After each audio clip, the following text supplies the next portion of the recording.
So I've been ordained for over 20 years now. And in that time, I've performed countless weddings and have learned that no wedding is ever the same. I have experienced the full range of nuptial occurrences. And let me tell you, I've experienced some doozies. So much so that I could write a book, right? If I did, one chapter might be called Please Step Back.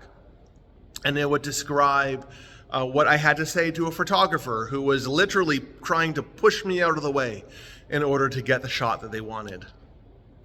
One chapter might be called Raindrops Keep Falling on My Head, and that would describe an outdoor service at the Banff Springs Hotel, which very quickly had to be moved into a hallway just outside the fitness center to avoid the lightning storm that was happening just overhead. You know, I could write a chapter on intoxicated couples. I could write a chapter on wedding rings being dropped in the mud.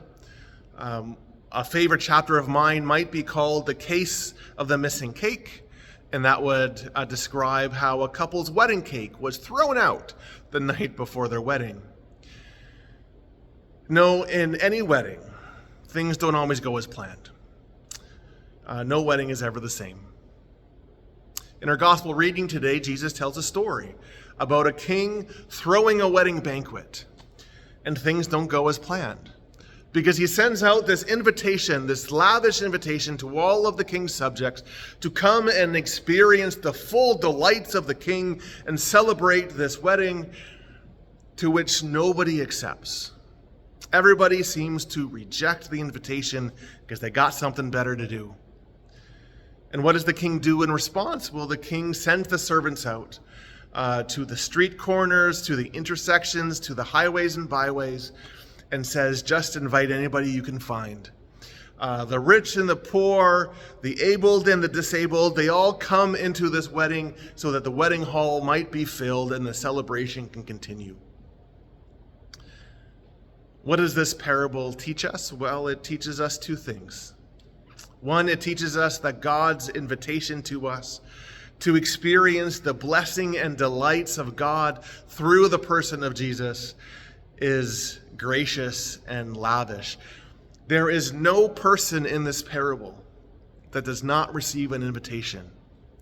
God's invitation to us to experience who God is and the delights of God's presence in our lives, well, that is made to each and every single one of us. It doesn't matter who we are. It doesn't matter what has gone on in our lives prior. It doesn't matter where we might find ourselves in this moment. We can be sure that the invitation to experience God's mercy and love is given to us, because that's what Jesus teaches. But the second thing that this parable shows is that God's invitation, as gracious and as free as it is, it does need to be responded to. Because there are people in this parable who don't respond to the invitation. There's this person in the wedding banquet not wearing a robe and therefore gets kind of removed from the banquet. And that might be hard to figure out sometimes, but the reality is, just like any anniversary invitation, birthday invitation, any sort of celebration, when we are invited to experience something, as gracious as that invitation is, it is an invitation that we need to respond to, that we need to accept, that we need to bring into our lives. And so Jesus is teaching us that his presence is the invitation to experience the richness of who God is in our lives.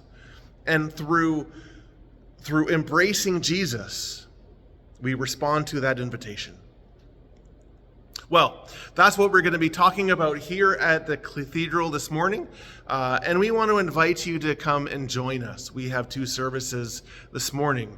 We have one service at 8 o'clock, and that's in our chapel. And we have another service at 10 o'clock here in the sanctuary. And if you're in the Kamloops area, please come and join us. If you can't get out this morning, or if you're outside of Kamloops, then you can join us online. We live stream our 10 o'clock service on our Facebook page, which is just St. Paul's Cathedral in Kamloops. And please join us on our live stream. But wherever you are, and whatever you are waking up to this morning, may you know that God loves you, And may you know that God invites you to experience that love. God bless you all.